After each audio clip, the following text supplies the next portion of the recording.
ಮಕರ ರಾಶಿಯವರ ಧೈರ್ಯಕ್ಕೆ ಒಲಿಯಲಿದೆ ಭರ್ಜರಿ ಜಯ. ಹಠಾತ್ ಅಂತ ಆಗ್ತಿರುವಂತಹ ಧನಲಾಭಕ್ಕೆ ಜುಲೈ ತಿಂಗಳು ಸಾಕ್ಷಿ ಆಗ್ತಾ ಇದೆ. ಇಷ್ಟು ದಿವಸದಿಂದ ಇದ್ದಂಥ ಕಷ್ಟಕ್ಕೆ ಜುಲೈ ತಿಂಗಳಿಂದ ಸಿಗ್ತಿದೆ ಮುಕ್ತಿ. ಜ್ಞಾನಾನಂದಮಯಂ ದೇವಂ ನಿರ್ಮಲಂ ಸ್ಫಟಿಕಾಕೃತಿಂ ಆಧಾರಂ ಸರ್ವವಿದ್ಯಾನಂ ಹಯಗ್ರೀವ ಉಪಾಸ್ಮಹೆ. ನನ್ನ ಸಮಸ್ತ ಆರಾಧ್ಯಂ ಚಾನಲ್ ವೀಕ್ಷಕರೆಲ್ಲರಿಗೂ ಕೂಡ ವಿಭಾ ಶೆಟ್ಟಿ ಮಾಡುವ ನಮಸ್ಕಾರಗಳು. ಮಾಸ ಭವಿಷ್ಯ ಕಾರ್ಯಕ್ರಮಕ್ಕೆ ತಮಗೆಲ್ಲರಿಗೂ ಸ್ವಾಗತ. ಈ ತಿಂಗಳು ಅಂದರೆ ಜುಲೈ ತಿಂಗಳಲ್ಲಿ ಗ್ರಹಗಳ ಸ್ಥಾನಮಾನದ ಆಧಾರದ ಮೇಲೆ ಏನೆಲ್ಲ ದ್ವಾದಶ ರಾಶಿಗಳ ಮೇಲೆ ಬದಲಾವಣೆಗಳಾಗ್ತಿದೆ ಅನ್ನೋದನ್ನ ನೋಡೋಣ ಬನ್ನಿ. ಇನ್ನು ಗ್ರಹಗಳ ಸ್ಥಾನಮಾನ ಹೇಗಿದೆ, ಯಾವುದಾದ್ರೂ ಗ್ರಹಗಳ ಬದಲಾವಣೆ ಆಗ್ತಿದೆ ಈ ತಿಂಗಳಲ್ಲಿ ಅಂತ ನೋಡೋದಾದ್ರೆ ನೋಡಿ, ಮೊದಲನೇದಾಗಿ ಶುಕ್ರ ಗ್ರಹ ಕರ್ಕಾಟಕ ರಾಶಿಯಿಂದ ಸಿಂಹ ರಾಶಿಗೆ ತನ್ನ ಪ್ರವೇಶನ ಬೆಳೆಸ್ತಾ ಇದೆ ಇದೇ ತಿಂಗಳ 5ನೇ ತಾರೀಕು. ಹಾಗೆ ಬುಧ ಗ್ರಹ ಮಿಥುನ ರಾಶಿಯಿಂದ ಕರ್ಕಾಟಕ ರಾಶಿಗೆ 2ನೇ ತಾರೀಕು ತನ್ನ ಪತನ ಬದಲಾಯಿಸಿ ತದನಂತರ ಮತ್ತೆ ಹಿಮ್ಮುಖ ಸಂಚಾರವಾಗಿ 7ನೇ ತಾರೀಕು ಮತ್ತೆ ಮಿಥುನ ರಾಶಿಗೆ ತೆರಳ್ತಾನೆ. ಹಾಗೆ ಸೂರ್ಯ ಮಿಥುನ ರಾಶಿಯಿಂದ ಕರ್ಕಾಟಕ ರಾಶಿಗೆ 16ನೇ ತಾರೀಕು ತನ್ನ ಪತನ ಬದಲಾಯಿಸ್ತಾನೆ. ಇನ್ನು ಗ್ರಹಗಳ ಸ್ಥಾನಮಾನ ಹೇಗಿರುತ್ತೆ ಇನ್ನು ಉಳಿದ ಗ್ರಹಗಳು ಅಂತ ನೋಡೋಕೆ ಹೋದಾಗ, ರಾಹು ಗ್ರಹ ಏನು ಕುಂಭದಲ್ಲಿ ಸ್ಥಿತನಾಗಿದ್ದರೆ ಶನಿ ಗ್ರಹ ಮೀನದಲ್ಲಿ ಸ್ಥಿತನಾಗಿರ್ತಾನೆ ಮತ್ತು ತನ್ನ ವಕ್ರ ಸ್ಥಿತಿನೂ ಕೂಡ ಬದಲಾವಣೆ ಮಾಡ್ತಾನೆ. ಅಂದರೆ ಇವಾಗೇನು ನೇರ ಚಲನದಲ್ಲಿದ್ದಾನೆ ಇದೇ ತಿಂಗಳ 27ನೇ ತಾರೀಕು ವಕ್ರ ಸ್ಥಿತಿಗೆ ಅಂದರೆ ಹಿಮ್ಮುಖ ಸಂಚಾರವಾಗಿ ತನ್ನ ಪತನ ಬದಲಾಯಿಸ್ತಾನೆ.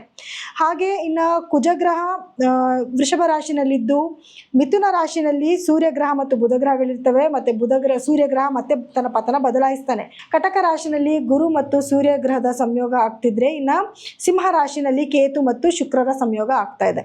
ಸೊ ಹಾಗಿದ್ರೆ ದ್ವಾದಶ ರಾಶಿಗಳ ಮೇಲೆ ಏನೆಲ್ಲ ಪ್ರಭಾವ ಬೀರುತ್ತೆ ಇದರಿಂದ ಅನ್ನೋದನ್ನ ನೋಡೋಣ ಬನ್ನಿ.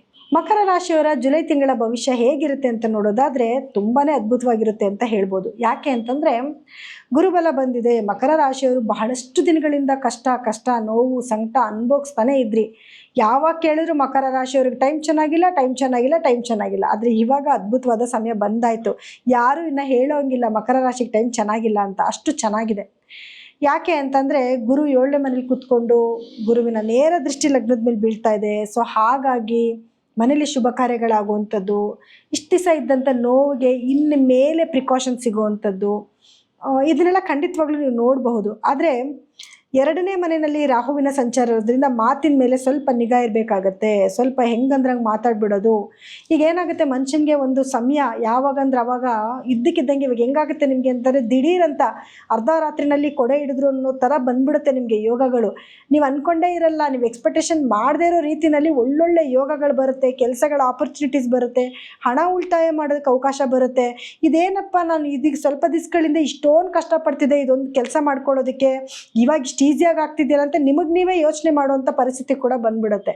ಸೊ ಹಾಗಾಗಿ ಅವಾಗ ಏನಾಗುತ್ತೆ, ಮಾತಲ್ಲಿ ಸ್ವಲ್ಪ ಹೊರಟು ಕೆಲಸ ಜಾಸ್ತಿ ಆದಾಗ ಏನಾಗುತ್ತೆ, ಇರಿಟೇಷನ್ ಆಗುತ್ತೆ. ಯಾರನ್ನ ಒಂದು ಮಾತಾಡಿಸಿದಾಗ ಆವಾಗ ಸ್ವಲ್ಪ ಹೊರಟಾಗಿ ಮಾತಾಡ್ಬಿಡೋದನ್ನ ರೂಢಿ ಮಾಡ್ಕೊಂಡ್ಬಿಡ್ತೀರಾ. ಆದರೆ ಸ್ವಲ್ಪ ಕೇರ್ಫುಲ್ ಆಗಿರಬೇಕು. ಆ ರೀತಿ ಮಾತಾಡ್ದಿರ ಎಲ್ಲಾನು ನೀವು ಈಸಿಯಾಗಿ ತೊಗೊಂಡೋದ್ರೆ ಖಂಡಿತವಾಗ್ಲೂ ಯಾವುದೇ ಸಮಸ್ಯೆಗಳನ್ನ ನೀವು ಎದುರಿಸೋದಿಲ್ಲ. ಮತ್ತು ಕುಟುಂಬದಲ್ಲಿ ಯಾರಿಗಾದ್ರೂ ಆರೋಗ್ಯ ಸಮಸ್ಯೆಗಳು ಬರೋ ಚಾನ್ಸಸ್ ಇರುತ್ತೆ. ಅದ್ರ ಕಡೆ ಸ್ವಲ್ಪ ಗಮನ ಕೊಡಿ. ಯಾರಾದರೂ ಆರೋಗ್ಯ ಹಾಳಾಗ್ತಿದೆ ಅಂತ ಬಂದಾಗ ಮೊದಲು ಅವ್ರನ್ನ ಕರ್ಕೊಂಡೋಗಿ ಹಾಸ್ಪಿಟ್ಲಿಗೆ ತೋರಿಸಿ ಪ್ರಿಕಾಷನ್ನ ಕೊಟ್ಬಿಡಿ. ಇನ್ನು 3ನೇ ಮನೆಯಲ್ಲಿ ಶನಿ ಸಂಚಾರ ಇತ್ತು ಅಂದರೆ ನಿಮ್ಮ ಲಗ್ನಾಧಿಪತಿನೇ ಆಗಿರ್ತಾನೆ. ಶನಿ ಸಂಚಾರ ಆಗ್ತಾಯಿತ್ತು, ಧೈರ್ಯ ಜಾಸ್ತಿ ಇತ್ತು. ಈಗ ಗುರು ದೃಷ್ಟಿ ಬೀಳ್ತಿದೆ, ಇನ್ನೊಂದಷ್ಟು ಧೈರ್ಯ ಜಾಸ್ತಿ ಆಯಿತು. ಸ್ವಲ್ಪ ಖುಷಿಯಿಂದ ಕೆಲಸನೂ ಮಾಡ್ತೀರಾ, ಸ್ನೇಹಿತರಿಂದ ಲಾಭಗಳಾಗುತ್ತೆ. ಮತ್ತು ನಿಮ್ಮ ಸಿಬ್ಲಿಂಗ್ಸ್ ತಮ್ಮ ತಂಗಿ ಇವ್ರ ಕಡೆಯಿಂದನೂ ಕೂಡ ನಿಮಗೆ ಲಾಭಗಳಾಗುವಂಥ ಸಮಯ ಕೂಡ ಬಂದಾಯಿತು. ಇನ್ನು ನಿಮಗೆ 5ನೇ ಮನೆಯಲ್ಲಿ ಕುಜನ ಸಂಚಾರ ಆಗ್ತಾ ಇದೆ. ಭೂಮಿಯಿಂದ ಲಾಭ ಬರುವಂಥದ್ದು ಅಂದರೆ ನೀವೇನಾದರೂ ಭೂಮಿ ಕೊಟ್ಟು ತೊಗೊಳ್ಳೋದು ವ್ಯಾಪಾರ ಮಾಡ್ತೀರಾ, ಅದರಿಂದಲೂ ಲಾಭಗಳನ್ನ ನೋಡಬಹುದು. ಅಥವಾ ನೀವೇನಾದರೂ ಇವಾಗ ಮನೆ ತೊಗೋಬೇಕು, ಸೈಟ್ ತೊಗೋಬೇಕು ಅಂತ ಏನಾದರೂ ಪ್ಲಾನಿಂಗ್ಸ್ ಇತ್ತು ಅಂತಂದರೆ ಅದಕ್ಕೂ ಕೂಡ ಒಳ್ಳೆ ಟೈಮ್ ಆಗಿರುತ್ತೆ.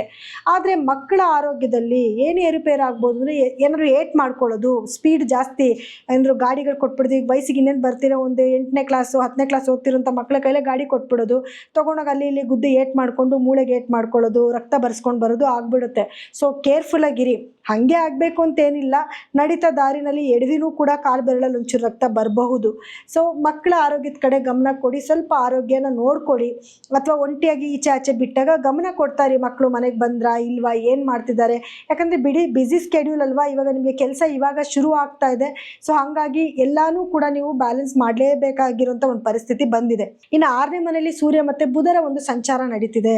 ಸೊ ಹಾಗಾಗಿ ಏನಾಗುತ್ತೆ, ಕಾಂಪಿಟೇಟಿವ್ ಎಕ್ಸಾಮ್ಸ್ ಏನಾದರೂ ಮಕ್ಕಳು ಬರೀತಿದ್ದಾರೆ ಅಂದರೆ ಅದರಲ್ಲಿ ವಿನ್ ಆಗ್ತಾರೆ, ಗೌರ್ಮೆಂಟ್ ಉದ್ಯೋಗಿಗಳಿಗೆ ಕೆಲಸದಲ್ಲಿ ಬಡ್ತಿ ಸಿಗುವಂಥದ್ದು, ಅಥವಾ ಕೆಲಸದಲ್ಲಿ ಏನಾದರೂ ಒಂದು ಪ್ರಮೋಷನ್ ಸಿಗುವಂಥದ್ದು, ಜೊತೆಗೆ ಏನಾದರೂ ನಿಮಗೆ ನೀವು ಮಾಡ್ತಿರೋ ಕೆಲಸನ ಗುರುತಿಸುವಂಥದ್ದು, ಬೆಲೆ ಕೊಡುವಂಥದ್ದು ಕೂಡ ಆಗುತ್ತೆ. ಬ್ಯಾಂಕಲ್ಲಿ ಲೋನ್ಗಳು ಅಪ್ಲೈ ಮಾಡಿದರೆ ಲೋನ್ಗಳಾಗತ್ತೆ. ಕೋರ್ಟಲ್ಲಿ ಕೇಸ್ಗಳು ನಡೀತಿದ್ರೆ ಆ ಕೇಸು ನಿಮ್ಮ ಪರ ಆಗುವಂಥದ್ದು ಕೂಡ ಆಗುತ್ತೆ. ಸೊ ನೋಡಿ, ಬ್ಯಾಕ್ ಟು ಬ್ಯಾಕ್ ಎಷ್ಟು ಶುಭ ಸುದ್ದಿಗಳನ್ನ ಕೇಳ್ತಾ ಇದ್ದೀರಾ ಅಂತ. ಆದರೆ ಬುಧ ಸ್ವಲ್ಪ ಕಂಬಸ್ಟ್ ಆಗಿರೋದ್ರಿಂದ ವೇರಿಯೇಷನ್ಸ್ ಆಗಬಹುದು. ಏನು ವ್ಯಾಪಾರದಲ್ಲಿ ವೇರಿಯೇಷನ್, ಒಂದು ದಿವಸ ಇದ್ದಂಗೆ ಇನ್ನೊಂದು ದಿವಸ ಇರಲ್ಲ, ಸ್ವಲ್ಪ ಫ್ಲಕ್ಚುಯೇಷನ್ ಆಗ್ತಾ ಇರುತ್ತೆ. ಅದನ್ನು ಸ್ವಲ್ಪ ಗಮನಿಸಬೇಕಾಗಿ ಬರುತ್ತೆ ನೀವು. ಇನ್ನು ನೋಡಿ, ನಿಮಗೆ ಏನು 7ನೇ ಮನೆಯಲ್ಲಿ ಗುರುವಿನ ಸಂಚಾರ ಆಗ್ತದೆ. ಗುರು ನೇರ ದೃಷ್ಟಿ ಲಗ್ನದ ಮೇಲೆ ಬೀಳ್ತಾ ಇರೋದ್ರಿಂದ ಗಂಡ ಹೆಂಡತಿ ಮಧ್ಯದಲ್ಲಿ ಪ್ರೀತಿ ವಿಶ್ವಾಸ ತುಂಬ ಚೆನ್ನಾಗಿರುತ್ತೆ, ಅದರಲ್ಲಿ ಯಾವುದೇ ಡೌಟ್ ಇಲ್ಲ. ಗೌರವ ಜಾಸ್ತಿ ಆಗುತ್ತೆ.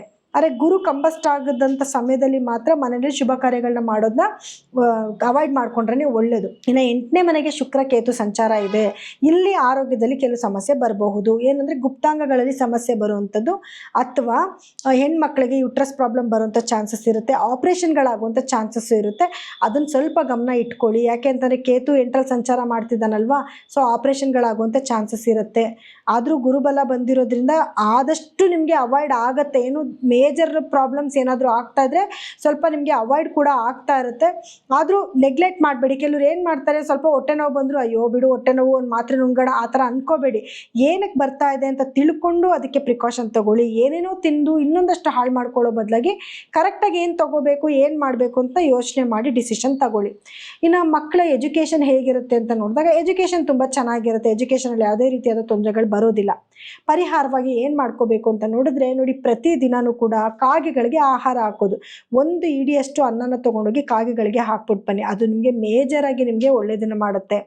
ಜೊತೆಗೆ ಗುರುವಿನ ಆರಾಧನೆ ಜಾಸ್ತಿ ಮಾಡ್ಕೊಳ್ಳಿ. ಪ್ರತಿದಿನ ಗುರುಗಳಿಗೆ ಪ್ರತಿದಿನ ಏನಾದರೂ ಗುರುಗಳ ಮಂತ್ರ ಹೇಳ್ಕೊಳ್ಳುವಂಥದ್ದು. ಗುರುವಾರ ಒಂದು ದಿವಸನಾದರೂ ತೊಗೊಂಡೋಗಿ ಎಲ್ಲರಿಗೂ ಕಡಲೆಕಾಳಿಂದ ಮಾಡಿರೋಂಥ ಖಾದ್ಯಗಳನ್ನ ಹಂಚಿ ಬರುವಂಥದ್ದು. ಇದಿಷ್ಟು ಮಾಡಿಕೊಂಡ್ರೆ ಸಾಕು, ಖಂಡಿತವಾಗ್ಲೂ ಒಳ್ಳೆ ಫಲಗಳನ್ನ ನೀವು ನಿರೀಕ್ಷೆ ಮಾಡ್ಬೋದು. ಇನ್ನು ಜುಲೈ ತಿಂಗಳ ಒಂದು ಮಾಸ ಭವಿಷ್ಯ ಕಾರ್ಯಕ್ರಮನ ಮುಗಿಸೋಂಥ ಸಮಯ ಇದಾಗಿದೆ. ಆದರೆ ನೀವೇನಾದರೂ ನಿಮ್ಮ ಜಾತಕಗಳನ್ನ ಪರಿಶೀಲನೆ ಮಾಡಿಸ್ಕೋಬೇಕು ಅಂತಂದರೆ ಖಂಡಿತವಾಗ್ಲೂ ಕೆಳಗಡೆ ಸ್ಕ್ರೋಲ್ ಆಗ್ತಿರೋಂಥ ನಮ್ಮ ನಂಬರ್ಗೆ ಕರೆ ಮಾಡಿ ನಿಮ್ಮ ಅಪಾಯಿಂಟ್ಮೆಂಟ್ನ ಫಿಕ್ಸ್ ಮಾಡ್ಕೋಬಹುದು. ಯಾಕೆ ಪರಿಶೀಲನೆ ಮಾಡಿಸ್ಕೋಬೇಕು ಅಂತಂದರೆ ನೋಡಿ, ನಿಮ್ಮ ದಶಾಭುಕ್ತಿ ಬೇರೆ ಆಗಿರುತ್ತೆ, ನಿಮ್ಮ ಒಂದು ಹಾರೋಸ್ಕೋಪಲ್ಲಿ ಗ್ರಹಗಳ ಸ್ಥಾನಮಾನ ಬೇರೆ ಆಗಿರುತ್ತೆ. ಅದರಿಂದ ಫಲಗಳಲ್ಲಿ ವ್ಯತ್ಯಾಸನೂ ಆಗಬಹುದು. ಕೆಲವರಿಗೆ ತುಂಬ ಒಳ್ಳೆಯದಾಗೋದು, ಕೆಟ್ಟದಾಗೋದು, ವೇರಿಯೇಷನ್ಸ್ ಕೂಡ ಆಗ್ತಾ ಇರುತ್ತೆ. ಸೊ ನಿಮ್ಮ ದಶಾಭುಕ್ತಿಗೆ ತಕ್ಕಾಗಿ ನೀವು ಪರಿಹಾರಗಳನ್ನ ಮಾಡಿಕೊಂಡ್ರೆ ಖಂಡಿತವಾಗ್ಲೂ ಜೀವನದಲ್ಲಿ ಒಳಿತನ್ನ ನೋಡ್ಕೋಬಹುದು. ಸೊ ಹಾಗಾಗಿ ಎಲ್ಲರಿಗೂ ಕೂಡ ನನ್ನ ಧನ್ಯವಾದಗಳು.